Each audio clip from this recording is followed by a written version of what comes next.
ஆறாம் நாள்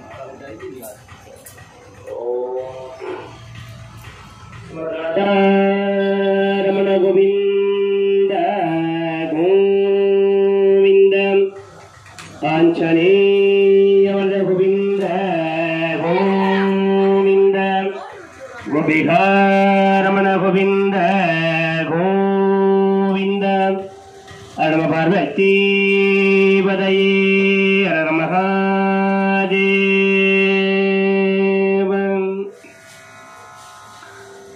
ஐந்து கரத்தனை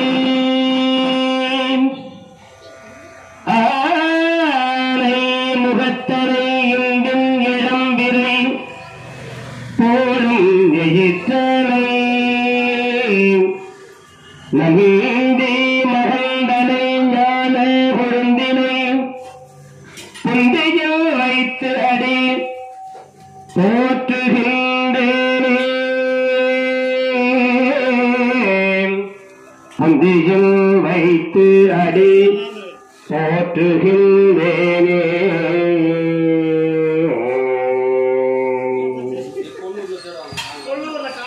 நாடிய புகை கூடும்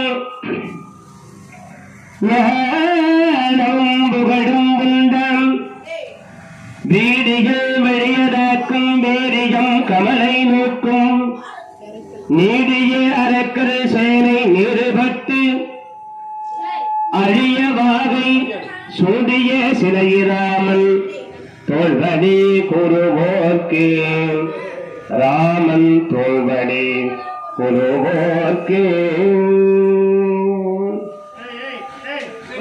உலகிலாமுந்து ஓதற்கு அறியவன் நிலவுல அவிய நேர்மலி அழகில் சோதியில் அம்பலத்து ஆடுவான் மலர் சிலம்படி வாழ்த்தி வணங்குவான்.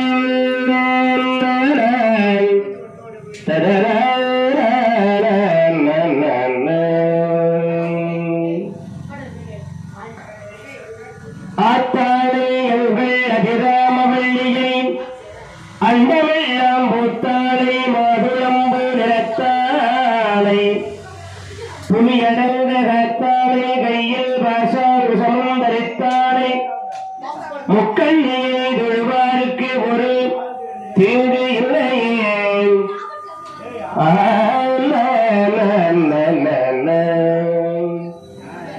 ஆயகலைகள் 64 ஏய உணர்விக்கும் எண்ணம்மை தூய ஒரு பழிந்து போழ்வாள் என் உள்ளத்தில் உள்ளே இருப்ப இது வானாடிடரே. அஞ்சிலே ஒன்று பெற்றால் அஞ்சிலே ஒன்றைத்தாவே அஞ்சிலே ஒன்றாராக அரியற்காக ஏகி அஞ்சிலே ஒன்று பெற்ற அலங்கை கண்டு அயலாகூரில் அஞ்சிலே ஒன்றை வைத்தால் அவள் நம்மை அழைத்து காப்பான். அவள் நம்மை அழைத்து காப்பான். சுமத்ராதா கோவிந்த கோவிந்த. பரிந்து கொண்ட பெரியோர்களே, தாய்மார்களே, பக்தகோடிகளே, அந்த பக்கம் கொஞ்சம் திருப்பிக்குங்க.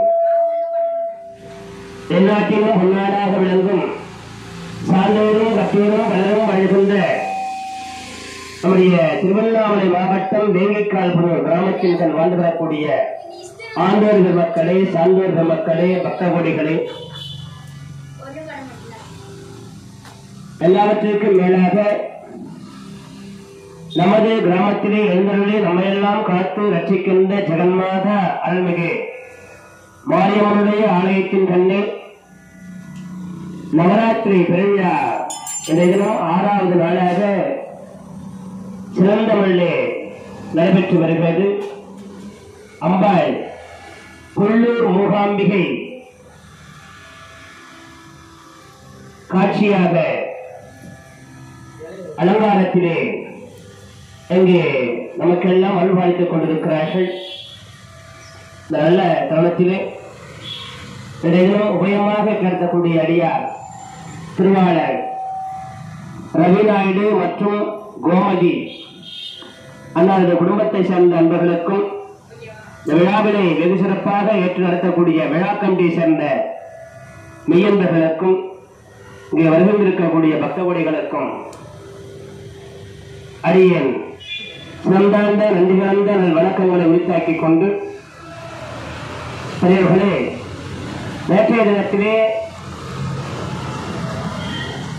ராமபிரான் கைகேயுடைய வார்த்தையினாலே 14 ஆண்டு காலம் வனவாசம் புறப்பட்டு வருகிறார்.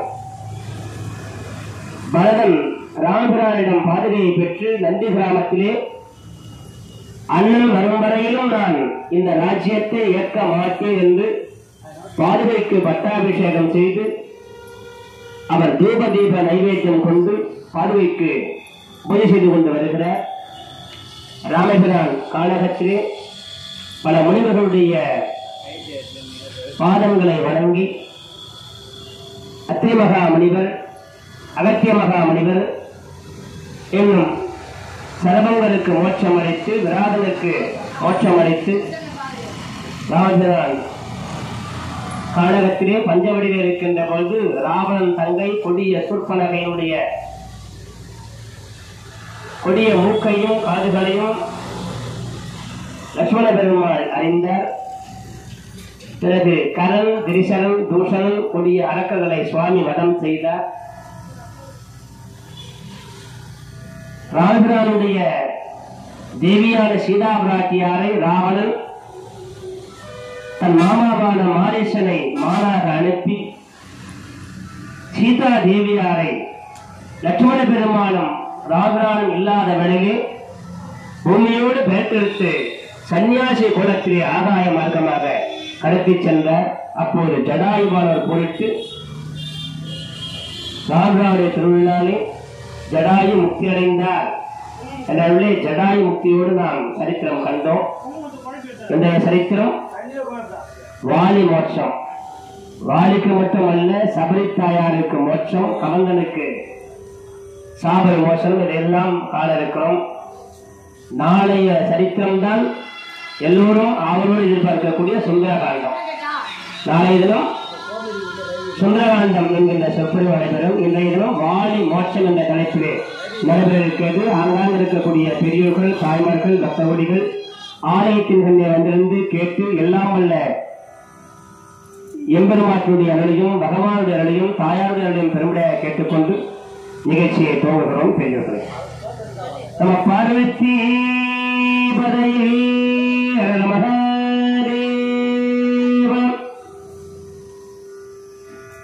ராமபிரான் சீதாதேவியை தேடிக்கொண்டு வருகிறார். ஜடாயுவினை கண்டு ஜடாயுவுக்கு மோட்சத்தை அளித்து, தம்பி இன்னும் நாம் புறப்பட்டு செல்வோம் என்று அந்த கானகத்தின் வழியாக நடந்து செல்லுகிறார்கள். அப்பொழுது பகவானுக்கு மிகுந்த தண்ணீர் தாகம். லட்சுமணா, எங்கேயாகிலும் சென்று தண்ணீரை கொண்டு வா என்ற பொழுது லட்சுமண பெருமாளும் கானகத்தின் வழியாக தேடி செல்கிறார். அங்கே ஒரு பெண்மணி அரக்கி, அயோமுகி என்று சொல்லும்படியான அரக்கி, லட்சுமண பெருமானுடைய அழகிலேயே மயங்கி லட்சுமணனை அவரை அப்படியே தூக்கி கொண்டு ஆகாய மார்க்கமாக புறப்பட்டு செல்வதற்காக லட்சுமண பெருமாளை தூக்கி செல்கிறார்கள். தூக்கி செல்லுகின்ற பொழுது அந்த வேளையில் ராமச்சந்திரமூர்த்தி தம்பிக்காக மிகவும் மனம் வருந்துகிறார். இது பிரம்மாண்டமான ஒரு அக்னி அஸ்திரத்தை ஏவ இந்த கொடிய அரக்கனுடைய மார்பிலே பானத்தை செலுத்தி லட்சுமண பெருமாள் அந்த அரக்கிடம் இருந்து தப்பித்து வருகிறார். பிறகு வர்ணாசிர மந்திரத்தை உரைத்து இருவரும் தாக விடாய் தணிந்தனர். கானகத்திலே மீண்டும் புறப்பட்டு செல்லுகிறார்கள் ராமபிரானும் லட்சுமண பெருமாளும். சீதாதேவியை தேடி புறப்படுகிற பொழுது போகிற வழியிலே ஒரு அசுரன், தலை இல்லாத முண்டம், அவருடைய தலையினுடைய வாய் எங்க இருக்கிறதா வயிற்றிலே இருக்கிறதா. கவந்தம் என்றால் முண்டம் என்று அர்த்தம். தலையில்லாத முண்டத்திற்கு கவந்தம் என்று பெயர். அதனால அந்த அசுரனுக்கு கவந்தன் என்ற திருநாமம். இந்த கவந்தனை காணுகிறார்கள். தம்பி லட்சுமணா, நான் வேண்டுமானால் இந்த அரசனிடம் சிக்கிக் கொள்ளுகிறேன், நீ வேண்டுமானால் தப்பித்துக் கொள். இல்லைன்னா நீங்கள் வேண்டுமானால் தப்பித்துக் கொள்ளுங்கள், நான் அந்த அரசனிடம் சிக்கிக் கொள்ளுகிறேன். பிரம்மாண்டமான கரங்களை நீட்டியபடியாக 2 பனைமரத்தை வெட்டி வீட்டினால் எப்படி இருக்குமோ அதுபோல நீளமான கரங்கள். கானகத்தில் இருக்கின்ற மிருகங்களை அப்படியே தன் கையினாலே பிடுங்கி வாயிலே விழுங்கி விடுவானாம் அந்த அசுரன் கவந்தன். அப்பொழுது இருவரும் நீ தப்பித்துக் கொள், நீ தப்பித்துக் கொள் என்ற போது அந்த வேளையில் இருந்தாலும் முயற்சி செய்து பார்ப்போம் இந்த அசுரனை என்று ராமபிரான் தன்னுடைய ராம கரங்களிலே இருக்கும்படியான ஆயுதத்தினாலே வெட்டி வீழ்த்தினார். ராமபிரானுடைய திருக்கரம் பட்டது.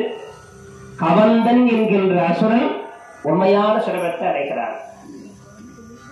எம்பெருமானை பாதத்தை பணிந்து, சுவாமி செடியாக வழிவடைகள் தீர்க்கும் திருமாலே நெடியானே வெங்கடவனின் கோயிலின் வாசல் அடியாரும் வானவரும் அறம்பயலும் கிடந்து எங்கும் படியாய் கிடந்து உன் பவளமாய் காண்பேனும். ஓடினேன் காணி இல்லை உறவு மற்றொருவர் இல்லை பாரின் பாதமூலம் பற்றினேன் பரமமூர்த்தி காருளி வண்ணனே கண்ணனே கலருகின்றேன் ஆருடர் கலைகள் நம்மான அங்கமான கருளானே. என்பதும் அவருடைய பாதத்தை பணிந்து ஸ்ரீராமா ஜெயராமா கோதண்ட ராமா கல்யாண ராமா கைகை ராமன் தங்களுடைய வருகைக்காகத்தான் சுவாமி நான் இவ்வளவு நாளாக எதிர்பார்த்து காத்துக் கொண்டிருந்தேன். தங்களுடைய திருக்கரம் பட்ட மாற்றத்தில் நான் அசுரனாக இருந்தவன் ஒரு கந்தவனாக உண்மையான சுரபத்தை அடைந்தேன். சுவாமி தேவலோகத்திலே ரம்பை மேலவை உருவசி ஜீவத்தம் என்று சொல்லும்படியான 4 மாதர்கள் நாட்டியம் ஆடிக்கொண்டிருந்தார்கள். அந்த நாட்டியத்தினுடைய அழகை கண்டு நான் ரசிக்கின்ற பொழுது அந்த பெண்கள் மீது காமுகனாகி காம இச்சை கொள்ளுகின்ற பொழுது தேவேந்திரன் தன்னுடைய வஜ்ராயத்தினாலே ஓங்கி தலையின் மேலே அடித்தார். தலையின் மேலே அடிக்கிற போது அந்த தலை அப்படியே வயிற்றுக்குள்ளாக போயிடுச்சு. அதனால்தான் அவருடைய தலையாகப்பட்டது வயிற்றுக்குள் சென்றது. தங்களால் இன்றைய தினம் இப்போது உண்மையான சுரபத்தை அடைந்தேன் சுவாமி. தேவேந்திரனுடைய சாபத்தினாலே இவ்வளவு நாள் நான் அரக்கனாக இருந்தேன் என்று தெரிவித்தார். எம்பெருமானும் அவரை வாழ்த்தினார். எம்பெருமான் வாழ்த்துகின்ற பொழுது, சுவாமி தாங்கள் சீதாபிராட்டியாரை காண வேண்டும் என்று சொன்னால் இந்த வழியாக செல்வீர்களே ஆனால் ரிஷ்யமுக பர்வதம் என்கின்ற மலை வரும். அந்த ரிஷ்யமுக பர்வதத்திலே வாலியுடைய தம்பி சுக்ரீவன் இருக்கிறார். அந்த சுக்ரீவனை நட்பாக்கி கொண்டு அவருக்கு 70 வெள்ளம் வானசேனை வீரர்கள் இருக்கிறார்கள். அவருடைய துணையுடனே சீதாபிராட்டியாரை தேடுங்கள் என்று தெரிவித்தார். உங்களுக்கு ரிஷ்யமுக பர்வதத்திற்கு வழிகாட்ட வேண்டுமானால் பக்கத்திலே பம்பா நதிக்கரை ஓரம் சபரி தாயார் என்கின்ற அம்மையார் வாழ்ந்து கொண்டு வருகிறார்கள். உங்களுடைய நாமாவளியை பாடியபடியாக அந்த தாயார் வாழ்ந்த இடத்திற்கு அவருடைய பெயராலே சபரிமலை என்று பெயர் பெற்றது. அந்த தாயாரை கேட்டால் உங்களுக்கு வழிகாட்டுவார்கள் என்று சபரி தாயார் இருக்கின்ற இருப்பிடத்திற்கு வழிகாட்டிவிட்டு கவந்தன் என்கின்ற அசுரன் இப்போது எம்பெருமானுடைய திருவடியை பற்றி அவர் விண்ணுலக பதவி அடைந்தார். பெரியகுறை கோவிந்த நாம சங்கீர்த்தனம் கோவிந்த கோவிந்த கோபிகாரமண கோவிந்த கோவிந்த. இப்பொழுது எம்பெருமான் சபரி தாயார் இருக்கின்ற இருப்பிடத்தை நாடி செல்லுகிறார்கள். பம்பா நதிக்கரையோரம் சபரி வாழ்கின்ற இடம். அதனால அந்த மலைக்கு சபரிமலை என்று பெயர். ராமாயண காலத்திலேயும் சபரிமலை தான், இன்றைக்கும் சபரிமலை தான். அங்கே ஓடுகின்ற நதிக்கு அன்றைக்கும் பம்பா நதிதான் என்று பெயர், இன்றைக்கும் பம்பா நதிதான் என்று பெயர். அதனால ராமாயணம் நடந்த வரலாறா என்று கேட்டால், என்னை கேட்டால் ராமாயணத்தில் இருக்கின்ற அத்துணை இடங்களும் இப்போதும் இருக்கிறது. பெயர்தான் சில மாற்றங்கள் இருக்கிறது தவிர மற்றபடி ராமாயணம் நடந்த வரலாறு. சில பேர் மாறுபட்ட கருத்துடன் இருப்பாங்க. அது அவருடைய விருப்பம், அது அவருடைய விருப்பம். அதனாலே இப்போது ராமச்சந்திரமூர்த்தி வருகிறார். சபரி தாயார் இருக்கின்ற அந்த சபரிமலை நாடி வருகிறார். வருகின்ற பொழுது அந்த தாயார் தன்னுடைய குருநாதர் மதங்கமாமணிவர், சபரியுடைய குருநாதர் மதங்கமாமணிவர், சுவாமி நான் வைகுந்த பதவி அடைய வேண்டும், எப்போது எனக்கு கிடைக்கும் என்று கேட்டார்கள். அப்போது முனிவரானவர், அம்மா சபரி, எப்போது தசரத ராமனாக, ஸ்ரீராமனாக, ஜெயராமனாக, கல்யாண ராமனாக எம்பெருமான் அவதாரம் செய்து இந்த வழியாக வருவார், அவருடைய திருமுகத்தை, அவருடைய திருக்கோலத்தை, அவருடைய உண்மையான சுரூபத்தை என்றைக்கு நீங்கள் தரிசனம் செய்கிறீர்களோ அன்றைய தினமே உங்களுக்கு வைகுந்த பதவி மோட்சம். அப்படியா? எப்போது ராமபிரான் வருவார், எப்போது எம்பெருமான் வருவார் என்ற போது, அம்மா நீ தினந்தோறும் ராமா ராமா ராமா ராமா ராமா என்று ராம நாமத்தை பாடிக்கொண்டது, அந்த ராம நாமம் எங்கிருந்தாலும் ராமபிரான அழைத்துக் கொண்டு உன்னிடம் வந்து சேர்க்கும். ராமா ராமா என்று ராம நாமத்தை பாடிக்கொண்டது, ராம நாமம் எங்கிருந்தாலும் பகவானை கொண்டு வந்து உன்னிடம் சேர்த்து விடும் என்றாராம் பெரியவர். அதான் சொல்லுவாங்க, கீதையிலே பகவான் சொல்லுகிறார், உன்னுடைய கடமையை செய், பலனை எதிர்பாராது. நம்முடைய கடமை என்னவோ நாம் செய்து கொண்டே இருந்தோமேயானால் எம்பெருமான் நிச்சயமாக அதற்குண்டான பலனை அளிப்பார். நமக்கு உடல்நிலை சரியில்லை, என்ன பண்ணணும்? டாக்டர்கிட்ட போகணும். டாக்டர்கிட்ட போய் மருத்துவம் பார்க்க வேண்டும். முடியாமல் போனால் பகவான் நம்மை காப்பாற்றுவார் என்கின்ற அந்த நம்பிக்கை வேண்டும்.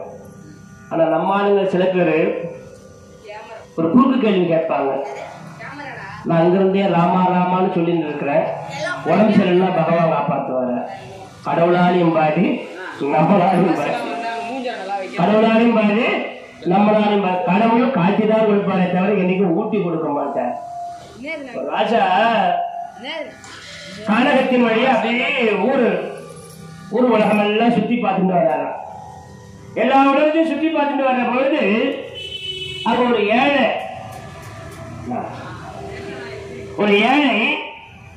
அவருக்கு அனைத்தும் பெண் குழந்தைகள். சுவாமி மகாராஜா, எனக்கு 5 பெண் குழந்தைகளா போயிடுச்சு, என் மக்களுக்கு திருமணம் செய்யணும், அதனால நீங்க தான் ஏதாவது படியடக்கணும். அவ்வளவுதானப்பா? நல்லது. அதோடு இருக்குது பாரு ஒரு சந்தன மர காடு. இந்த மலையில் இருக்கிற சந்தன மரங்கள் அனைத்தும் உனக்கு நான் தானமாக தந்து எடுத்துக்கோ. சந்தன மரங்கள்லாம் எடுத்துக்கோ, உழைச்சிக்கொள்ள ஆகட்டும். சந்தன மரத்தை எல்லாம் கொஞ்சம் மகாராஜா போயிட்டாரு. 2 வருஷம் கழிச்சு இந்த 5 பெண்கள் ரொம்ப கஷ்டத்துல இருக்கிற ஒரு ஏழை, அதனால அவரை போய் நம்ம தேடி போய் பார்ப்போம் அப்படின்னு போறாரு. அப்போ என்னப்பா ஒரு கஷ்டம் எல்லாம் தெரிஞ்சுட்டாங்க. 2 வருஷம் கழிச்சு மகாராஜா, சாமி அன்னைக்கு இருந்த நிலைமையில தான் நான் இன்னைக்கு இருக்கிறேன். அதே உலகத்தை குடிச்ச என் குழந்தைகளுக்கு யாருக்கும் திருமணம் ஆகல, நான் கஷ்டத்துல தான் இருக்கேன். என்னப்பா பண்ண? நான் சந்தன மரத்தை ஒரு சந்தன மரம் கிடைச்சாவே லட்சக்கணக்கில் பணம் இருக்குமே, கிடைக்குமே. என்ன பண்ண அந்த சந்தன மரம்? என்ன பண்றது சாமி? அதே பொழப்பு தான். அன்னைக்கு என்ன வியாபாரம் ஆனோ அதே வியாபாரம் தான் இன்னைக்கு பண்ணிட்டு இருக்கேன். என்ன வியாபாரம் பண்ணா, நானு இந்த மரங்கள்லாம் வெட்டி மரத்தை கரியாக்கி வியாபாரம் பண்ற ஆளு. மரத்தை எல்லாம் வெட்டி கரியாக்கி வியாபாரம் பண்ற ஆளு. நீங்க சந்தன மரம் கொடுத்தீங்க, நான் எல்லாத்தையும் வெட்டி மரம் கரியாக்கி வித்தேன். எனக்கு 10 மகாராஜா. அப்பதான் தலை கடிச்சுட்டாரா மகாராஜா. ஏன்னா கடவுள் காட்டிதாண்டா கொடுப்பார், ஊட்டி கொடுப்பாரு. சந்தன மரத்துக்கு சாதாரண மரத்துக்கு வித்தியாசம் தெரியாதா? யாராவது சந்தன மரத்தை அடுப்புகரியாக்கி வியாபாரம் பண்ணுவாங்களா என்று தன்னைத்தானே நொந்து கொண்டாராம் மன்னர். இது சொல்ல வரனா, எப்போதும் கடவுள் காட்டி கொடுப்பாரை தவிர ஊட்டி விட மாட்டார். அந்த நிலையில பகவானுடைய நாமாவளி நாம் சொல்லிக் கொண்டிருந்தால் நாம் செய்ய வேண்டிய கடமைகளே செய்ய வேண்டும். நாம் செய்ய வேண்டிய கடமைகளை செய்துவிட்டு பகவானை நீங்கிட்டபடி. நாம் நம்மளுக்கு எப்படின்னா அப்படியே உட்காந்துக்கணும். உட்கார்ந்த இடத்துல இருந்து அப்படியே பகவான் வந்து கூரை பிச்சுன்னு பணத்தை கொட்டணும். தெய்வத்தால் ஆகாது எனினும் முயற்சி தன் மெய்வருத்த கொள்ளிதல். முயற்சி திருவினையா. அதனாலே அம்மா நீ எம்பெருமானுடைய நாமாவளியை பாடிக்கொண்டிரு. மதங்க மாமுனிவர் தெரிவித்தார், சபரி பகவானுடைய நாமாவளியை பாடினால் எம்பெருமானே உன்னை நாடி வருவார் என்று சொல்ல அந்த தாயார் ராம ராம ராம ராம ராம ராம ராம் ஜெய ராம ராம ராம ராம ராம ராம ராம் ஜெய ராம ராம ராம் ராம ராம ராம ராம ராம ராம ராம் ராம ராம ராம ராம ராம ராம ராம் என்று ராம ஸ்ரீராம கோவிந்த வைகுண்ட பச்சைவண்ண பன்னகஜயா எம்பெருமானே ராமா ராமா என்று பாடிக்கொண்டிருக்கிறார்கள். எம்பெருமானுக்காக காலத்தில் இருக்கின்ற பழங்களை பறித்து ஒவ்வொரு நாளும் எம்பெருமானுக்காக இந்த பழம் இனிப்பாக இருக்கும் என்று ஒவ்வொரு நாளும் பழங்களை பறித்து பல்லால் கடித்து கூடையிலே சேர்த்து வைக்கிறார்கள். எப்படி கண்ணப்ப நாயனார் சிவபெருமானுக்காக திருக்காலத்திலே பன்றி இறைச்சியை தன்னுடைய வாயால் மென்று கடித்து சுவைத்து பார்த்து இறைவனுக்கு குடிமிட்டு அவருக்கு படைத்தாரோ அதுபோல இங்க அன்போடு ஒரு கூடையிலே எடுத்து வைத்திருக்கிறார்கள். எம்பெருமானும் அவ்வழியாக வருகிறார். வந்த எம்பெருமானை வரவேற்று தகுந்த தர்பாசம் தந்து, சுவாமி தாங்கள் வர நான் என்ன பாக்கியம் செய்திருக்க வேண்டும் என்று வரவேற்று எம்பெருமானுக்கு தான் கூடையில் இருக்கும்படியான பழங்களை அன்போடு கொடுக்கிறார். முப்பழமொடு பால் அன்னம் முகம் கடுத்து இடுவராயின் கப்பிய பசியினோடு கடும்பசி ஆகுந்தானே. யார் ஒருவர் அன்பாக கொடுக்கின்றாரோ அது தியாகாமத்தை விட இனிமையானது. உன்னீர் உன்னீர் என்றே உபசரியா தம்மனையில் உண்ணாமை கோடியதும்.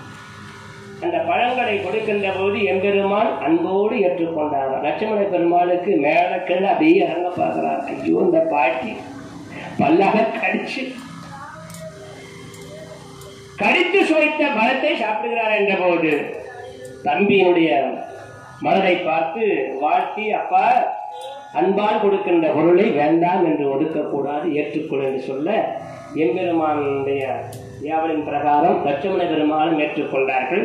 பிறகு சபரி தாயாருக்கு காட்சி தந்து எம்பெருமான் சாலோக சாமீப சாரூப சாட்சியம் என்கின்ற 4ஆம் பதவியான வைகுண்ட பதவியை அடைய வேண்டும் என்று சபரி தாயாருக்கு ஆசி வழங்கினார். பெரியோர்களே, தாயாரும் ரிஷியமுக பர்வதத்திற்கு போகின்ற வழியை காண்பித்துவிட்டு பகவானுடைய திருவடியை நினைந்து எம்பெருமானுடைய திருவடியை நினைந்து அவர்கள் முக்தி அடைந்தார்கள். சபரி தாயார் மோட்சத்தை அடைந்தார்.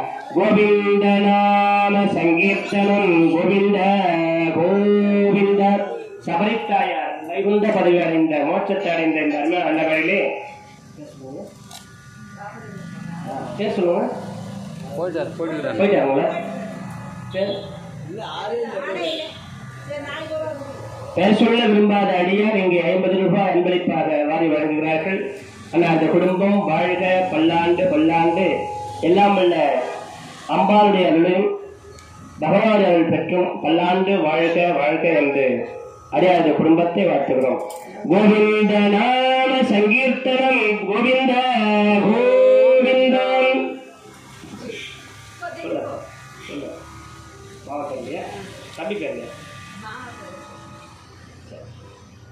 இன்றைய தினம் கொல்லூர் மூகாம்பிகை அம்பாளுடைய அலங்காரத்திலே தாயார் அல்வாழ்த்துக் கொண்டிருக்கின்றார்கள். இந்த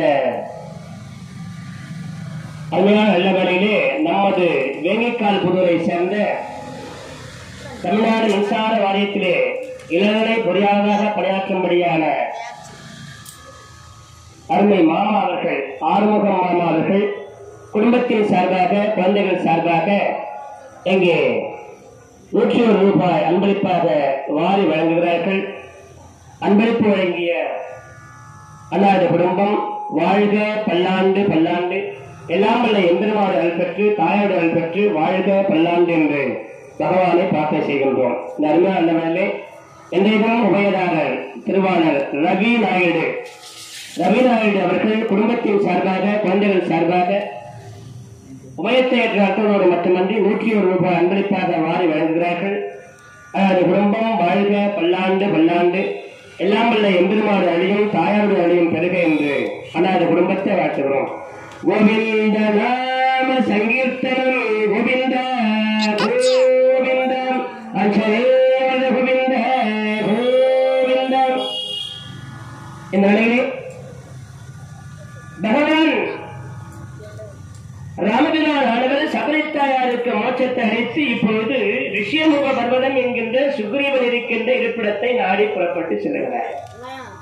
பகவான் வருகிறார் என்று தெரியாமல் இந்த வானவர்கள் எல்லாம் போய் சொல்லுகிறார்கள், மகாராஜா யாரோ தெரியவில்லை, 2 பேர் கையிலே வில்லை ஏந்தியபடியாக லட்சுமணன் என்று தெரியாமல்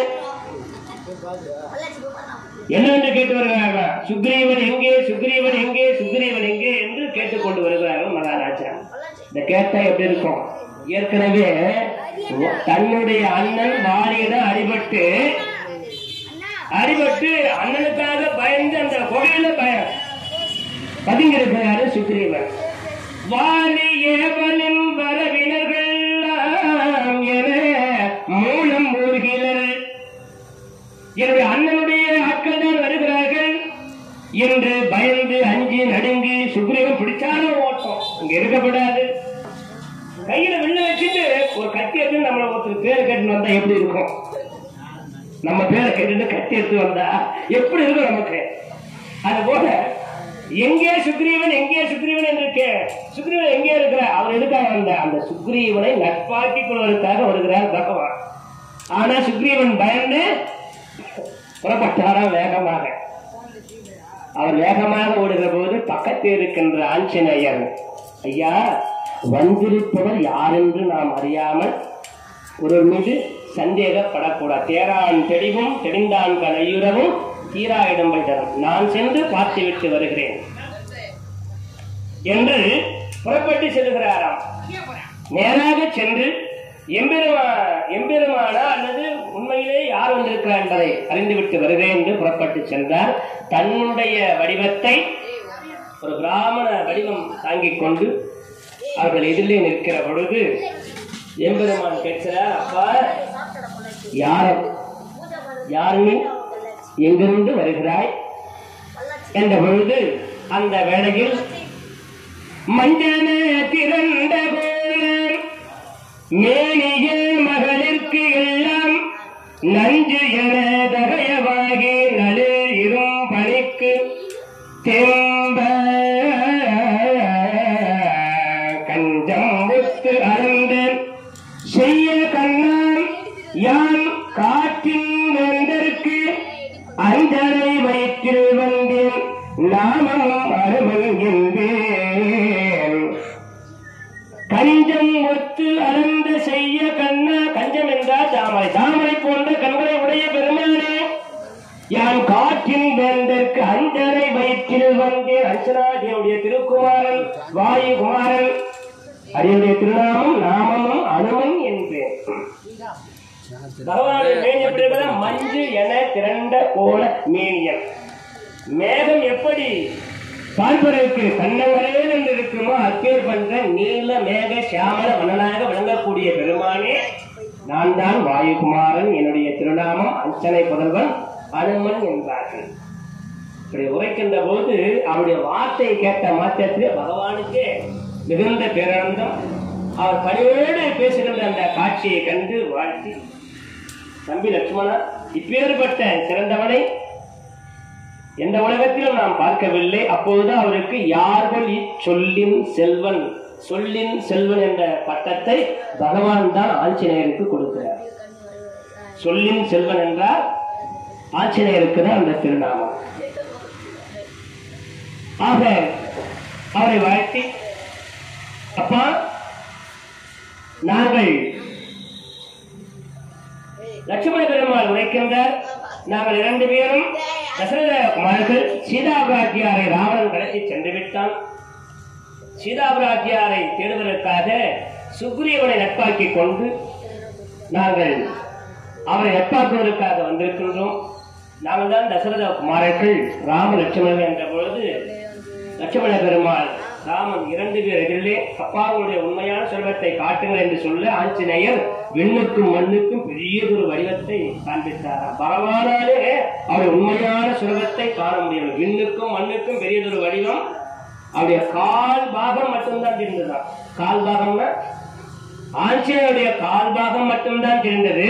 4ல் 1 கால் பாகம், அந்த கால் பாகம் மட்டும்தான் தெரிந்ததாம் பகவானுக்கு. பிறகு சுவாமி வாருங்கள் என்று அவர்களை அழைத்துக் கொண்டு அப்பொழுதே நேராக சுக்ரீவன் இருக்கின்ற இருப்பிடத்திற்கு அழைத்து சென்றார்கள். அப்போ ஆஞ்சநேயர் நீங்க யாருன்னு கேட்கலையா? கேட்கிற போது நீங்க யாருன்னு கேட்கல. சுவாமி, எங்க மகாராஜா சுக்ரீவன் கேட்டால் யார் வந்திருப்பதாக நான் போய் சொல்ல வேண்டும், யார் வந்திருப்பதாக நான் போய் சொல்ல வேண்டும் என்ற போது அன்றுதான் தன்னுடைய உண்மையான வரலாற்றை வைத்தார்கள். இப்போது ராமலட்சுமணன் அழைத்துக் கொண்டு நேராக சுக்ரீவன் அழைத்து சென்றார்கள். சுக்ரீவன் பயந்து நடுங்கி நின்றவரை ரொம்ப சந்தோஷமா ஓடி வந்து பகவானுடைய பாதத்திலே விழுந்து வணங்கினார். விழுந்து வணங்குகிற பொழுது அந்த வேளையிலே எம்பெருமானும் வாழ்த்தினார். அப்பா, குகனுடும் ஐவரானும் குன்று சூழ்வான் மகனுடும் அறுவரானும் என்ற நிலையிலே நீயும் எனக்கு ஒரு தம்பிதான், மனம் வருந்தாதே என்று அவரை வாழ்த்தி தன்னுடைய சகோதரனாக தன்னுடைய இளவலாக அவரை ஏற்றுக்கொள்கிறார் சுவாமி. பிறகு உனக்கு ஏற்பட்ட எந்த துயரமாக இருந்தாலும் நான் பார்த்துக் கொள்ளுகிறேன். நான் சீதாபிராட்டியாரை தேடுவதற்கு உங்களுடைய துணையை நான் தேடி வந்திருக்கிறேன் என்று உரைக்க, இப்போது பகவானுக்கு விருந்து படைக்கிறோம். வரவங்களை உட்கார வச்சு பேசிட்டே இருக்கலாமா? பகவானுக்கு படைக்கிறார்கள், உணவு படைக்கிறார்கள். அப்படி உணவு படைக்கின்ற பொழுது காட்டிலே இருக்கின்ற வானவர்கள் எல்லோரும் சென்று பழங்களை பறித்துக் கொண்டு வந்து இலையிலே கொண்டு வந்து வைக்கிறார்கள். சுவாமியும் சாப்பிடுறாங்க. சாப்பிடும் போது அப்பா, நான் தெரியாமல் தான் கேட்கிறேன், ஒரு இல்லத்திற்கு விருந்தாடி வந்தால் ஆண்கள் பரிமாறக்கூடாது, பெண்கள் தான் பரிமாற வேண்டும். ஆண்கள் பரிமாறக்கூடாது, பெண்கள் தான் பரிமாற வேண்டும். அப்படி இருக்கின்ற பொழுது நான் தான் என்னுடைய மனைவி சீதாதேவி பிரிந்திருக்கிறேன். பொருந்து நன் மனைவியை நீயும் பிரிந்துடாய் கொள்ளோ, நீயும் என்னை போல உன் மனைவியை பிரிந்திருக்கின்றாயா என்ற பொழுது சுக்ரீவன் கண்களிலே கண்ணீர் வடிக்கிறார். கண்ணீர் வடித்து அழுது, சுவாமி என்னென்று சொல்வேன் என்று அழுது துடிக்கின்ற பொழுது பக்கத்தில் இருந்த ஆஞ்சநேயர், சுவாமி அவருக்கு ஏற்பட்ட துன்பத்தை நான் உரைக்கின்றேன். இவருக்கு ஒரு அண்ணன் இருக்கின்றார், அவர்தான் வாலி என்று சொல்வார்கள். தன்னுடைய எதிரிலே எத்தனை பேர் எதிர்த்து வந்தாலும் அத்தனை பேருடைய ஆற்றலிலே பாதி ஆற்றல் எதிர்க்கு வந்து சேர்ந்தோம். எதிர்களுடைய பாதி பலம் தனக்கு வந்து சேரும். அப்பேற்பட்ட வரம் படைத்தவன் தான் வாலி. இவருடைய சகோதரன் உடன் பிறந்த அண்ணன். அப்பேற்பட்ட அந்த வாலிதான் இவருடைய மனைவியை கடத்தி கொண்டு போய் வைத்திருக்கிறார். அந்த வரலாற்றை பகவானுக்கு யார் உரைக்கின்றார்? பக்கத்தில் இருக்கின்ற ஆஞ்சநேயர் உரைக்கிறார். பெரியவளை கோவிந்த நாம சங்கீர்த்தனம் கோவிந்த கோவிந்த.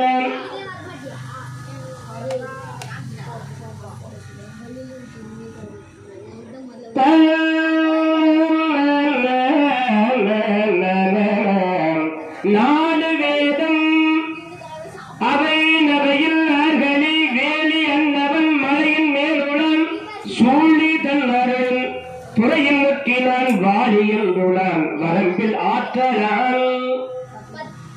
இந்த வாலியை பற்றி யாராவது பேசினாலே எல்லோரும் அஞ்சி நடங்குவார்களாம். கால் செல்லாது, கால் என்றால் காற்று. வாயு பகவானே அவரிடம் செல்வதற்கு அஞ்சுவாராம். கால் செல்லாது, முன்னர் கண்ட வேல் செல்லாது. முருகப் பெருமானுடைய பராசக்தியினுடைய அருள் பெற்ற பிரம்மாண்டமான வேல் சூரபன்மனை அழைத்தாரே, அந்த வேலாயுதம் கூட கூட அவருடைய மார்பை துளைக்காது, கண்டவேள் செல்லாது. அவன் மார்பில் வென்றியான் வாழ செல்லாது, வாயலது ராவணன் கோல் செல்லாது. 10 தடைகள் 20 கடைகளுடைய இலங்கை வேந்தனான ராவணேஸ்வரனே வாணி என்றாலே பயந்து அஞ்சு அடங்கி ஓடுவாரான். ஒரு சமயம் வாணி 8 திக்கிலும் சென்று சிவபூஜை செய்வார். சிவபூஜை செய்கிற போது ஒரு நாள் கண்களை மூடி நமச்சிவாய மந்திரத்தை சூழ்ந்திருக்கிறார். அந்த வழியா வந்தாரா ராவணன். என்னவோ ஒரு குரங்குதானே தவம் பண்ணது, பூஜை பண்ணது சொல்லி சும்மா இருக்காம பக்கத்தில் இருந்த ஒரு குச்சி எடுத்து வால்ல சொருகினார். ஒரு குச்சி எடுத்து சொருகிற போது வாலி சும்மா இருப்பாரு. ராவண நீளமான வாழால அப்படியே கரகர கரகரன்னு சுத்தி இழுத்து போறாங்க. எப்படி மாடு நம்ம நிலத்துல மேய்க்கிற போது காலில் கயிறு சுத்திக்கணும், என்ன பாடு போட்டோம். அந்த மாடு தர தர தர இழுத்து போய் 8 திக்கும் இந்த பக்கமும் அலைக்கடிச்சு கடைசியில தன்னுடைய மகன் அங்கதன் தூங்கிக் கொண்டிருக்கிறானா, குழந்தையா தொட்டில கொண்டு போய் தடகளை தொங்க விட்டு, குழந்தாய் அங்கதா தினந்தோறும் அப்பா ஏதாவது பொம்மை வாங்கி வருவாங்க கேட்டீங்க இல்லையா, நீங்க பாரு 8 தலை பூச்சி கொண்டு வந்திருக்கு, 10 தலை பூச்சி கொண்டு வந்திருக்கேன் பாரு அப்படின்னு 10 தலை ராமன் அப்படியே தடைகளை கட்டி தொங்க விட்டாராம் பெரியவங்க. அன்றைய தினம் முதற்கொண்டு வாலியுடைய காலில் விழுந்து, இனிமே நீங்க இருக்கிற பக்கம் தலை வச்சு கூட படுக்க மாட்டேன், பிடிச்சாரோ மாட்டோம். அதான் வல்லவனுக்கு வல்லவன் இந்த வையகத்தில் உண்டு. வல்லவனுக்கு வல்லவன் வையகத்தில். நாம தான் பெரியார்னு பார்த்தா நம்மை விட பெரியவர் இந்த உலகத்திலே இருக்கிறார். ஆக பெரியவர்களுடைய ராவணனே வாலி என்றால் பயந்து அஞ்சு நடுங்குவான். அப்படி இருக்கிற பொழுது ஒரு நாள் வாலியுடைய சபையை நாடி துந்துபி என்கின்ற ஓர் அரக்கன், எருமை முகத்தை உடைய துந்துபி என்கின்ற அரக்கன், வாலி என்னோடு யுத்தத்திற்கு வா என்று யுத்தத்திற்கு புறப்பட்டு சென்றார். அதான் நண்டு கொடுத்தா வரையில தங்காதுன்னு, கையில பணம் இருந்தாலும் ஆளை கையில பிடிக்க முடியாது, கொஞ்சம் பலம் அதிகமா இருந்தாலும் ஆளை கையில பிடிக்க முடியாது. பலம் அதிகமானவனே யாருக்கா சண்டை போடணும், இவ்வளவு வழிய சென்று யுத்தம் புரிய சென்றார். அப்போது துந்துபியை வாலி அடித்து கரகரவென்று சுழற்றி ஓங்கி பூமியில அடித்து வீசி எறிந்தார். அப்படி வீசி எறிகிற போது பக்கத்தில் இருக்கும்படியான சபரித்தாய குருநாதர் மதங்கமாமனுடைய ஆசிரமத்திலே ரத்தம் அடிக்கிற அடியில ரத்தமாகப்பட்டு அங்கே போய் சேர்ந்தது. மதங்கமாமணிவர் ஏ வாலி, ஒரு அசுரனை கொன்று துந்துபியை கொன்று என்னுடைய இடம் தம் செய்கின்ற இடம் தூய்மையான இடம், இந்த இடத்தை அசுத்தம் செய்து விட்டாய். இனிமேல் இந்த இடத்தில் இந்த எல்லையிலே உடைய பாதம் படுமையானால் நீ தலை வெடித்து இறந்து போக கடவா என்று சாபத்தை கொடுத்தாராம் மதங்கமா முனிவர். அதனால வாலி எல்லா இடத்துக்கும் போவார், ஆனா அந்த மதங்கமாவுடைய ஆசிரமத்தின் பக்கம் மட்டும் செல்ல மாட்டார். ஏனென்றால் அவருக்கு அப்படி ஒரு சாபம் இருக்கிறது. ஆக துந்துபி என்கின்ற அசுரனை வாலி கொன்றார். இரண்டாவதாக ஒரு நாள் மாயாவி என்கின்ற ஒரு அசுரன் வருகிறான். மாயாவி என்கின்ற அசுரன் 33 கோடி தேவர்கள் யாராலும் வெல்ல முடியாது என்னை என்று சொல்லி தேவலோகத்தில் போய் கேட்டாராம், எனக்கு நிகரானவர் யார்? பூலோகத்தில் வச்சிருக்காரு வாலினோடாது வேணும்னா அங்க போய் சண்டை போகும். அவன் வரல, வாலியிடம் தேடி வருகிறார். வாலி வா என்னோடு யுத்தத்துக்கு என்று துந்துபி அழைத்தது போல இவரும் சென்று அழைத்தார். வாலி வந்த சண்டையை விடமாட்டார், வம்பு சண்டைக்கும் போக மாட்டார். அவரோடு யுத்தம் புரிந்தார். அடித்து துரத்தி கொண்டே ஓடுகிறாராம். ஓடுவது போலவே ஓடி அந்த மாயாவி என்கின்ற அசுரன் காடு வனம் வனாந்திரமெல்லாம் கடந்து ஒரு குகையிலே சென்று உள்ளே பதுங்கிக் கொண்டான்.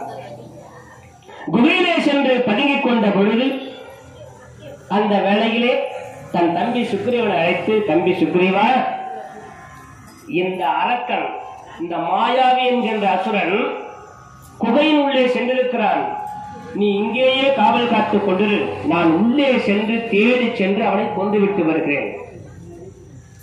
அதுவரையிலும் நீ இங்கே வாயிற்படியிலே காவல் காத்துக் கொண்டிரு. இல்லை என்றால் நான் உள்ளே போகின்ற நேரம் அவன் சுற்றி ஓடி வந்து இந்த வழியாக வெளியே வந்து விடுவான். அதனாலே இங்கேயே காவல் காத்துக் கொண்டு என்று தம்பி சுக்ரீவனை நிறுத்திவிட்டு உள்ளே செல்லுகிறார்.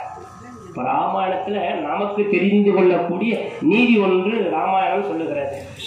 எப்போதுமே எந்த விஷயத்தையும் நாம் கண்ணால் பார்க்காமல் எதையும் முடிவெடுக்க கூடாது. கண்ணால் பார்க்காமல் முடிவெடுக்க கூடாது. உள்ளே சென்ற அசுரனை 1 மாதம் ஆனது, 2 மாதம் ஆனது, 6 மாதம் ஆனது, ஆள் வரல. அண்ணன் பார்த்த திடீரென்று ரத்தம் வெள்ளம் கொப்பளித்துக் கொண்டு வருகிறது. வெள்ளம் ரத்த வெள்ளம் புறப்பட்டு வருகிற அந்த காட்சியை கண்டார்.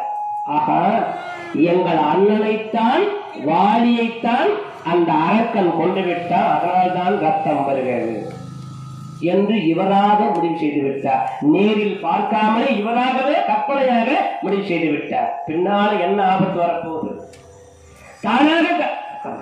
தானாக கற்பனை செய்து கொண்டார். இங்கே இப்படி இருக்க, ஒரு வேளை வந்தால் அந்த அரக்கன் நம்மையும் கொண்டு விடுவான், அதனாலே நாம் தப்பிப்போம் என்று சொல்லி அந்த அரக்கன் உள்ளே போனவன் வெளியே வரக்கூடாது என்று சொல்லி நாமெல்லாம் என்ன பண்ணுவோம்? ஒரு வலைக்குள்ள எலியோ ஏதோ ஒரு பூச்சி உள்ள போனா என்ன பண்ணுவோம்? மண்ணை எடுத்து பூசி மொழி விடுவோம். ஏன்னா உள்ள போனது போய் இறந்து போகாது. அந்த மாதிரி இவன் என்ன செய்த, காட்டிலே இருக்கின்ற பிரம்மாண்டமான ஒரு கல்லை, பாறாங்கல்லை தூக்கி வந்து மூடிவிட்டார். இனிமேல் வரமாட்டேன் என்று தன்னுடைய இருப்பிடம் நாடி வந்து சேர்ந்தார். தன்னுடைய இருப்பிடத்தை நாடி வருகிற போது அங்கே சபையில் இருக்கின்ற ஜாம்புவந்தன் இருக்கின்ற மந்திரி பிரதானிகள் எல்லோரும் வந்து சேர்ந்து, ஐயா, உங்கள் அண்ணா இல்லாத நேரத்திலே இந்த ராஜ்யத்திற்கு மன்னன் இல்லாமல் இருக்கப்படாது. ஒரு ராஜ்யம் என்றால் மன்னன் இல்லாமல் இருக்கப்படாது. அதனாலே இந்த ராஜ்யத்தை நீங்களே ஏற்றுக்கொள்ளுங்கள். கிஷ்கிந்தனுடைய தலைவனாக மன்னனாக ராஜாவாக முடிசூட்டிக் கொள்ளுங்கள் என்ற பொழுது அவருக்கு உள்ளுக்குள்ளார ஆசை இருக்கு. இருந்தாலும் அண்ணா உட்கார்ந்த இடத்துல நம்ம உட்கார்ந்தா எப்படின்னு பயம் இருக்கு. ஒரு பக்கம் ஆசை, இன்னொரு பக்கம் பயம். இருந்தாலும் நீங்க சொல்றீங்களே, அதுக்காக ஏற்றுக்கொண்டார். இப்போது சிம்மாசனத்திலே அரியணையிலே அமர்ந்து கொண்டிருக்கிறார் சுக்ரீவன். தன்னுடைய அண்ணன் இருக்கின்ற அந்த அவையிலே இவர் அமர்ந்து கொண்டிருக்கிறார். இப்படி இருக்கிற பொழுது சற்று நேரத்திற்கெல்லாம் மாயாவியை கொன்றுவிட்டு வாலியும் புறப்பட்டு வருகிறார். வருகிற போது பார்த்தா பெரிய பாறாங்கல்ல மூடி வச்சிருக்கு. ஆகா, அன்னையப்ப சாவான், தென்னையப்ப காலியாகும் என்று என்னுடைய தம்பியே, எனக்கு உடன் பிறந்தவனே, உடன் பிறந்தே கொள்ளும் வியாதியாக இருந்தவன் அவன் இந்த குகையை மூடிவிட்டு சென்றான். இப்போது அவனை கொள்ளுகிறேன். புறப்பட்டு வருகிறார். வேகமாக வந்தவர் நேராக தன்னுடைய சபை நாடி வந்து பார்த்தா, தான் உட்கார்ந்து இருக்கிற சிம்மாசனத்தை தம்பி உட்கார்ந்த யாருக்குதான் கோவம். தரதரவென்று இழுத்து பிடித்து அடி அடி என்று தன்னுடைய கரங்களால் அடித்து துன்புறுத்தினார். அப்படி துன்புறுத்துகிற போது, அண்ணா, நானாக ஏற்றுக்கொள்ளவில்லை அண்ணா, இவங்க இருக்கிறவங்க சுத்தி இருக்கிறவங்க ஏற்றி விட்டாங்கன்னா. ராமாயணம் சொல்லக்கூடிய நீதி என்ன? அடுத்தவருடைய பேச்சை கேட்டுக்கொண்டு நாம முன்ன நின்னோம்னா நமக்கு தான் ஆபத்து வந்து சேரும். அது என்றைக்கும் தன்னுடைய சொந்த புத்தியினாலே யோசனை செய்ய வேண்டுமே தவிர அடுத்தவர் சொல்கிறார்கள் என்பதற்காக நாம் பதவிக்கு ஆசைப்பட்டோமையானால் நமக்கு தான் ஆபத்து வந்து சேரும் என்கின்ற அரசியல் உண்மையை ராமாயணம் நமக்கு வலியுறுத்துகிறது. அந்த நிலையிலே இங்கே தசரத, அதாவது சுக்ரீவனை பிடித்து அடித்து துன்புறுத்துகிற பொழுது, அண்ணா என்னை மன்னித்து விடுங்கள் அண்ணா என்று காலிலே விழுந்து கெஞ்சுகிறார். விடவில்லை.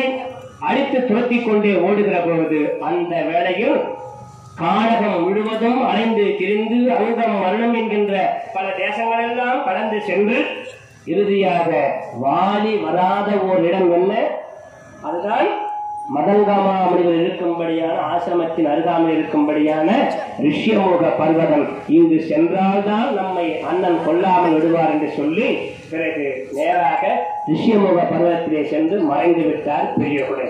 ரிஷ்யமுக பர்வதத்திலே மறைந்து சென்ற பிறகு வாலி சுக்ரீவா, என்றைக்காக இருந்தாலும் நான் உன்னை கொல்லாமல் விடமாட்டேன், என்றைக்காக இருந்தாலும் நான் தானே உனக்கு யமன் என்று உரைத்து உன்னை எப்படி இங்கே வரவழைக்க வேண்டும் என்ற அந்த யுக்தி எனக்கு தெரியும். என்ன பண்ணுவாங்க, அந்த காலத்து சினிமா திரைப்படமா இருந்தாலும் சரி, இன்றைக்கு எடுக்கின்ற திரைப்படமா இருந்தாலும் சரி, ஹீரோ மறைஞ்சு எங்கேயோ மறைஞ்சிட்டாருன்னு வச்சுக்கோங்க, என்ன பண்றாங்க, வீட்டுல குடும்பத்தில் தான் ஏற்று வர்றாங்க, அதுவும் பெண்களை தான் ஏற்று வர்றாங்க. ஏ சுக்ரீவா, நீ சென்றாலும் பரவாயில்லை, உன்னுடைய மனைவி ருமாதேவியை நான் அழைத்துக் கொண்டு வருகிறேன், உன் மனைவியை தேடிக்கொண்டு இங்குதானே வர வேண்டும். சின்ன தம்பி படத்துல ஞாபகம் வருது. அதுபோல பல படங்கள், இதுக்கெல்லாம் மூல காரணம் எதுன்னா ராமாயணம் தான். அதனாலே தன்னுடைய சுக்ரீவன் மனைவியை அழைத்துக் கொண்டு வந்து தன்னுடைய அரண்மனையிலே வைத்துக் கொண்டார் பெரியவர். எப்படியாக இருந்தாலும் தன் மனைவியை தேடிக்கொண்டு வருவான் சுக்ரீவன், அன்றைக்கு அவனை கொண்டு வரலாம் என்று எதிர்பார்த்து காத்துக் கொண்டிருக்கின்றான். இங்கே வாரி ராஜாரமண கோவிந்த கோவிந்த ஆஞ்சநேய கோவிந்த கோவிந்த. இந்த கதையை ஆதியோடு அந்தமாக தன்னுடைய மனைவியை வாலி கடத்தி கொண்டு சென்றார் என்கின்ற அந்த விஷயத்தை ஆஞ்சநேயர் வாயிலாக சுக்ரீவனுடைய வரலாற்றை அங்கே தெரிவித்தார் பெரியவர்களே. ஆஞ்சநேயர் சுவாமிக்கு மிகுந்த கோபம். ஏனென்றால் தலைவலியும் பல்வலியும் தனக்கு வந்தால்தான் தெரியும், தலைவலியும் பல்வலியும் தனக்கு வந்தால்தான் தெரியும். ஒரு தன்னுடைய மனைவி பெண்டுவிட்டால் என்ன துன்பத்தை அடைவார்கள் என்கின்ற விஷயம் பகவானுக்கு தெரியும். மதவனுக்கு தெரியுமா? ஏன்னா அவர் தன்னுடைய மனைவி சீதாபிராட்டியாரை பிரிந்திருக்கிறார். அவருக்குதானே பெரிய சுக்ரீவனுடைய கஷ்டம். அதனாலே அப்பா, இன்றைய தினமே அந்த கொடியவனை நான் வாரியை கொள்ளுகின்றேன், இந்த ராஜ்யத்தை உனக்கே நான் மறுபடி சுட்டுகின்றேன் என்று வாழ்த்திவிட்டு எம்பெருமானாகப்பட்டால் புறப்படுங்கள், எங்கே இருக்கின்றான் அந்த வாலியை இப்போதே கொள்ளுவோம் என்று புறப்படுகிறார். இப்போதே கொள்ளுவோம் என்ற பொழுது சுக்ரீவன் பயந்து, சுவாமி என் அண்ணாவை சாதாரணமாக எடை போடாதீர்கள் சுவாமி, 7 மராமரங்கள் இதோ இருக்கின்றது, விண்ணுக்கும் மண்ணுக்கும் ஆகாயம் வராது, அந்த 7 மரத்தையும் யார் ஒரே நம்பி நானே குறைக்கின்றார்கள், அவரால் மட்டும்தான் உங்களுடைய அண்ணாவை கொள்ள முடியும். அவ்வளவுதானே? இது நானே என்னுடைய ராம பானத்தினாலே அந்த 7 மராமரங்களை குலைக்கின்றேன் என்று பகவான் ஒரு பானத்தை கொடுத்தார். வில்லை வளைத்து, கோதண்ட வில்லை வளைத்து ராம பானத்தை செலுத்தினார். அந்த ராமபானம் என்ன செய்தது? 7 உலகம் மேல் உயர்ந்தன, 7 குன்றமும் இருடிகள் 7 புலவி 7 மங்கையர் 7 நடுங்கினர் என்பர் 7 பெற்றதோர் இக்கரைக்கு இலக்கம் எல்லாம். இந்த உலகத்தில் 7 மராமரங்களை மட்டுமா உறுதியது? கீழே உலகம், மேலே உலகம், ஞாயிறு திங்கள் என்கின்ற 7 வாரத்தினுடைய நாட்கள் 7, சப்த ரிஷிகள் 7 பேர், சப்த குரங்கள் 7. இப்படி என்னென்ன 7 இருக்கிறதோ அத்தனையும் நான் குறைப்பேன் என்பதாக ராமபானம் அந்த மராமரத்தை ஊடுருவி சென்று பிறகு ராமபானம் பகவானுடைய திருவடியை வந்து சேர்ந்தது. சுவாமி மிகுந்த சந்தோஷம், புறப்படுவோம் என்று மீண்டும் புறப்பட்டு செல்கிறார்கள். அப்பொழுது இந்த துந்துவி என்கின்ற அரக்கனை கொன்று அந்த எலும்பு மலையாக கிடக்கிறது போகிற வழி. இந்த எலும்பு மலையை தங்களால் அசைக்க முடியுமா என்று கேட்டாராம் சுவாமியை பார்த்து. அதுக்கு லட்சம் பகவான், இந்த எலும்பு மலையை என்னுடைய தம்பி இளவனே செய்வார் என்று தன்னுடைய தம்பிக்கு கட்டளையிட லட்சுமண பெருமாள் துந்துவியுடைய எலும்பு மலையை தன்னுடைய காலால் இடறினார். அது விண்ணுலகம் சென்று பூலகத்தில் வந்து விழுந்தது. ஆகட்டும், லட்சுமணே இவ்வளவு பெரிய வீரர் என்றால் ராமபிரான் கொண்டு விடுவார் என்று அவர்கள் ஆனந்தம் கொள்ளுகிறார்கள். அந்த வேளையிலே நாம் வாரி நாடி செல்வதற்கு முன்னதாக வானவர்கள் பகவானுக்கு ஒரு அழகான தங்க நகைகள் கொண்ட ஒரு மூட்டையை கொண்டு வந்து கொடுக்கிறார். இது என்ன நகைகள் என்ற பொழுது அந்த நகைகள் எல்லாம் பார்க்கிறாராம் ராமபிரானும் லட்சுமண பெருமானும். தம்பியிடம் காண்பித்தாராம், தம்பி லட்சுமணா, ஒருவேளை இது சீதா பிராட்டியாருடைய நகைகளாக கூட இருக்கலாம் என்றால் ஆகாய மார்க்கமாக செல்லுகின்ற போது சீதா பிராட்டியாருடைய நகைகளை மூட்டையாக தூக்கி எடுத்து வீச இந்த வானவர்கள் சுக்கிரனிடம் கொடுத்தார்கள். அந்த நகைகள் தான் இப்போது ராமனிடம் கொடுத்தார்கள். ராமன் கேட்கிறார், இந்த நகைகள் யாருடைய நகைகள் பார், இது தாயார் சீதா தேவியுடையதா அந்நியாருடையதா என்று கேட்டார். ஒவ்வொரு நகையா எடுத்து கேட்கிறாரா சுவாமி. காதில் இருக்கின்ற கம்மலை எடுத்து காண்பித்தார், ஒட்டியாரத்தை காண்பித்தார், வளையலை காண்பித்தார், மூக்குத்தி எடுத்து காண்பித்தார், நெற்றி குச்சியை காண்பித்தார். ஒவ்வொரு பொருளாக எடுத்து காண்பிக்கிற போது லட்சுமண பெருமாள், அண்ணா இது என் தாயாருடையது கிடையாது, கம்மலும் மூக்குத்தியும் ஒட்டியாரமும் என்னுடைய தாயாருடையது கிடையாது. இறுதியாக தாயாருடைய மெட்டி, வெள்ளியினாலான மெட்டி, இந்த மெட்டியையும் கால் கொலுசு எடுத்து காண்பித்தார். தம்பி, இதையாவது பார், சீதா தேவியருடையதா என்று கேட்டார். இதையாவது பார், இது சீதா தேவியருடையதா என்ற பொழுது லட்சுமண பெருமாள் அந்த வெள்ளி நகைகளை வாங்கி கொலுசையும் ஒட்டியான, அதாவது அந்த மெட்டியையும் தன்னுடைய கண்களிலே ஒட்டிக்கொண்டு கண்களிலே கண்ணீர் வடித்தபடியாக, அண்ணா இது என் தாயாருடையதுதான், இது சீதா தேவியுடையதுதான் என்றார். தம்பி, காதிலே போட்ட கம்மல் தெரியவில்லை, இடுப்பில் இருந்த ஒட்டியாரம் தெரியவில்லை, மூக்குத்தி தென்படவில்லை, மோதிரம் தெரியவில்லை, வயலுக்கு தெரியவில்லை, ஆனால் இந்த மெட்டியும் கால் கொலுசும் உனக்கு எப்படி தெரிந்தது என்று கேட்டாராம் ராமபிரான். அதற்கு லட்சுமண பெருமாள், அண்ணா தாங்கள் சீதா தேவியை திருக்கல்யாணம் செய்து அந்த நாள் முதலாக இன்றைய தினம் வரையிலும் தாயாருடைய அந்நியாருடைய திரு பாதத்தை தவிர அவருடைய திருமுகத்தை கூட அடியேன் இதுவரையிலும் நான் பார்த்தது இல்லை என்று தெரிவித்தார். என் அந்நியாருடைய திரு பாதத்தை தவிர அவருடைய திருமுகத்தை கூட நான் பார்த்ததே கிடையாது என்ற போது, இப்பேற்பட்ட தம்பியையா கடும் சொல்லினாலே கோபத்தினாலே உரைத்திருப்பார்கள் என்று சொல்லி பகவான் மிகுந்த மனவேதனை அடைந்து அப்படியே ஆற தழுவிக்கொண்டார். அடுத்த பிறவி என்று இருந்தால் நான் உனக்கு தம்பியாக பிறக்க வேண்டும், நீ எனக்கு அண்ணனாக பிறக்க வேண்டும், என்னை அண்ணா அண்ணா என்று அழைத்த அந்த நிலையிலே நான் அடுத்த பிறவிலே என்னுடைய திருவாயால் உன்னை நான் அண்ணா என்று அழைக்க வேண்டும் என்று சொன்னாராம். அதனால்தான் அடுத்த பிறவிலே கிருஷ்ணாவதாரத்திலே இந்த இளைய பெருமாள் இந்த லட்சுமணன் தான் வெள்ளை நிறம் படைத்த கலப்பை ஆயுதத்தை கொண்ட பலராமராக வந்து பிறக்கின்றார். ராமபிரானே அவருக்கு இளவனாக, ஒருத்திக்கு மகனாக அஷ்டமி திதியிலே எம்பெருமானவர் கோபால கண்ணனாக பூபாலம் தீர்க்க வந்த கோபால கண்ணனாக திருவதாரம் செய்தார். ராதா ரமண கோவிந்த கோவிந்த அஞ்சலேவர கோவிந்த. யாரெல்லாம் கோவிந்தா போடுறாங்களோ அவங்கெல்லாம் பகவான் லட்சி, போராதவெல்லாம் வாடி, துரியவர்களும் சிசுபாலம் கம்சன், யார் பக்கமாக கோவிந்தா போடுறோம். அந்த நிலையிலே எம்பெருமானாகப்பட்டவர் தன்னுடைய தம்பியை வாழ்த்தினார். இப்பொழுது எங்கே புறப்பட வேண்டும்?